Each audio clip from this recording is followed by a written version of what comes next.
ଜଙ୍ଗଲର ରାଜା ସିଂହ ଯାହାକୁ ଦେଖି ସବୁ ପଶୁ କମ୍ପି ଯାଉଥିଲେ, ସେହି ସିଂହ ଗୋଟିଏ ଦିନ ଏମିତି ଡରିଗଲା ଯେ ଜୀବନ ବଞ୍ଚାଇ ପଳାଇବାକୁ ଲାଗିଲା।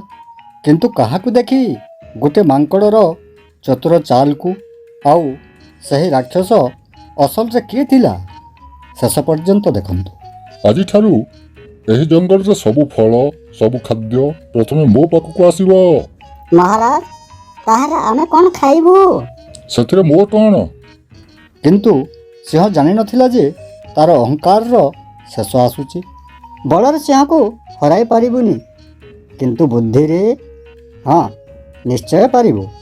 ସେ ଜଙ୍ଗଲ ପାଖରେ ଥିବା ଗୋଟେ ପୁରୁଣା ଆଇନା ଦେଖିଲା। ଆରେ, ଏହା ହିଁ ମୋର ଅସ୍ତ୍ର। କିନ୍ତୁ ଏକ ଛୋଟ ଆଇନା କିପରି ସିଂହକୁ ହରାଇବ? ପରଦିନ ମାଙ୍କଡ଼ ସମସ୍ତଙ୍କୁ କହିଲା, ଶୁଣ, ଜଙ୍ଗଲରେ ଗୋଟେ ଭୟଙ୍କର ରାକ୍ଷସ ଆସିଛି। କ'ଣ ସତରେ? ହଁ, ସେ ସିଂହକୁ ଖାଇଦେବ। ଏହି କଥା କେବଳ କିଛି ଘଣ୍ଟାରେ ସିଂହ ପାଖକୁ ପହଞ୍ଚିଗଲା। ମୋ ଜଙ୍ଗଲରେ ଆଉ ଗୋଟିଏ ରାଜା? ମୋତେ ଚ୍ୟାଲେଞ୍ଜ ଦେଖାଅ, କେଉଁଠି ସେ? ମହାରାଜ, ସେ ଗୁପ୍ତ ଗୁହାରେ ରହୁଛି। ମାଙ୍କଡ଼ ସିଂହକୁ ଏମିତି ଜାଗାକୁ ନେଉଥିଲା ଯେଉଁଠାରୁ ଫେରିବା କଷ୍ଟକର। ଗୁହା ଭିତରେ ଏକ ବଡ଼ ଆଇନା ଲଗାଇ ଦିଆଯାଇଥିଲା। ମହାରାଜ, ସେ ଭିତରେ ଅଛି। ମୁଁ ତାକୁ ଏବେ ଶେଷ କରିଦେବି। ସିଂହ ଭିତରକୁ ଦେଖିଲା ଏବଂ ସେ ନିଜର ମୁହଁକୁ ଦେଖିଲା। ଆରେ, ଆଉ ଗୋଟେ ସିଂହ! ସେ ଗର୍ଜନ କଲା।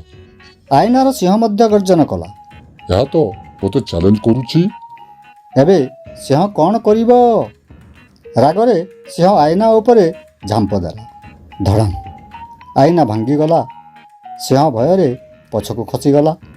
ରାକ୍ଷସ ଭାଙ୍ଗି ଭାଙ୍ଗି ବାହାରୁଛି। ଏବେ ସିଂହର ଅବସ୍ଥା ଦେଖି ଜଙ୍ଗଲ କ'ଣ କରିବ? ବଞ୍ଚାଅ, ଏହି ରାକ୍ଷସ ମୋତେ ଖାଇଦେବ।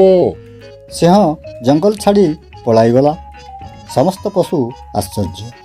ସତରେ ସିଂହ ପଳାଇଗଲା। ହଁ, କିନ୍ତୁ ରାକ୍ଷସ ନୁହେଁ, ସେ କେବଳ ଏକ ଆଇନା ଥିଲା।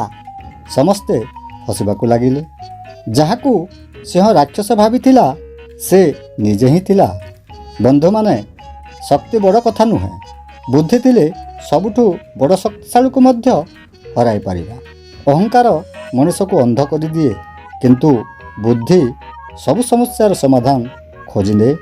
ଆପଣଙ୍କୁ ମାଙ୍କଡ଼ର ଚତୁରତା କେମିତି ଲାଗିଲା କମେଣ୍ଟରେ ଲେଖନ୍ତୁ ଏବଂ ଚ୍ୟାନେଲଟିକୁ ସବସ୍କ୍ରାଇବ୍ କରିବା ଭୁଲନ୍ତୁ। ଧନ୍ୟବାଦ।